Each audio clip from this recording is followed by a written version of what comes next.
रविवार की शाम भोलू की चाय की दुकान पर बैठे हैं माधव, रामू और सबका चहीता कैलाश उपाध्याय, इलाके के एक्स पुलिस सब इंस्पेक्टर। चाय की चुस्की लेते हुए माधव ने बोला, कैलाश जी, आपने पुलिस जीवन के किस्से, रहस्य भरी कहानियां तो बहुत सुनाई हैं, लेकिन आज क्या सुना रहे हैं? आज कुछ हटके, कुछ अलग तरह का किस्सा सुनाएंगे क्या? एक अद्भुत घटना मुझे आज भी याद है, जो मेरी पुलिस की नौकरी के दौरान घटी थी। खून का रिश्ता कितना गहरा हो सकता है, यह मैंने उसी दिन की घटना से समझा था। तो फिर देर कैसी, वही किस्सा आज सुनाइए हमें। यह किस्सा करीब 30 साल पुराना है। मेरी पोस्टिंग बिशनपुर नाम की एक जगह पे थी।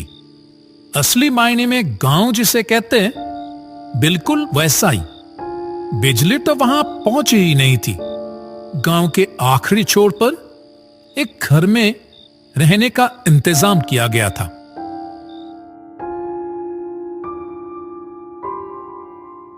खाना बनाने के लिए गांव का ही एक आदमी रामदीन को रखा था। एक दिन रामदीन रात को खाना देते वक्त बोला, साहब, आपसे एक बात कहूं? हाँ बोलो ना। आप ना थोड़ा जल्दी घर लौटिएगा रात को। मुझे लगा शायद रात को खाने में देर हो जाती है, मेरी सेहत के लिए ऐसा कह रहा है, लेकिन उसने कहा, रात को जंगल से गीदड़ों का झुंड निकलता है, अकेला पाके मार भी डालते हैं।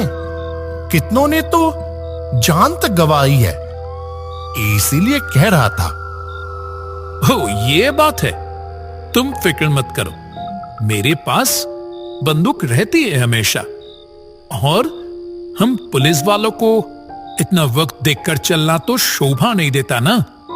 सब हमारे भरोसे ही चैन से सोते हैं, वो भी तो देखना होगा। रामदीन मेरी बात से कुछ खास संतुष्ट नहीं हुआ। उसका चेहरा देखकर ही मैं समझ गया था। 7 दिन बाद की बात है। एक दिन पहले ही रामदीन अपने घर गया था। उसके पिता की तबीयत खराब थी, अस्पताल के चक्कर काट रहा था। मैंने ही कहा था, अभी यहां आने की जरूरत नहीं है, पिताजी के पास ही रहो, मैं कुछ दिन खुद ही कुछ बना लूंगा। उस दिन सुबह से ही तेज बुखार था। उठकर कुछ पकाऊं मन ही नहीं किया। दवा खाकर गहरी नींद में था।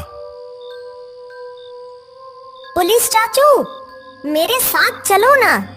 ओ पुलिस चाचू। बहुत मीठी आवाज में एक बच्चे की पुकार से मेरी नींद टूट गई। आंखें खोली तो कमरा अंधेरे में डूबा है। ओ पुलिस चाचू, सुनो ना एक बार।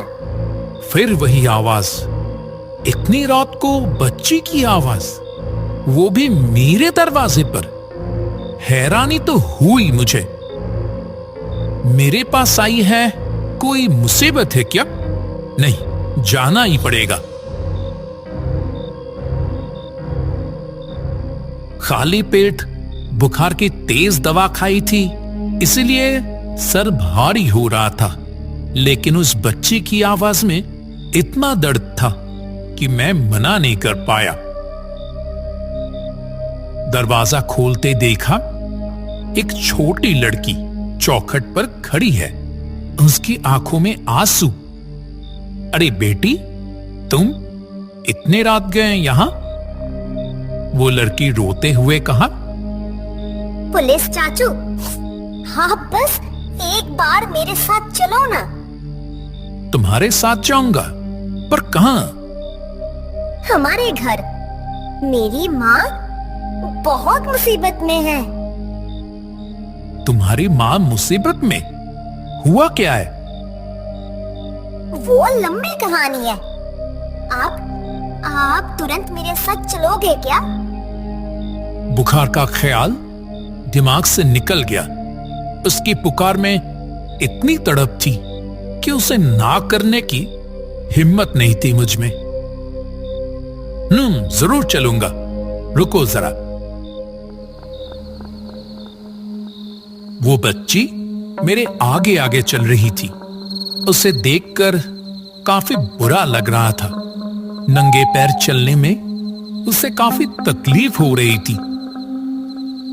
तुम्हारी मां को हुआ क्या है? घर पर क्या और कोई नहीं है?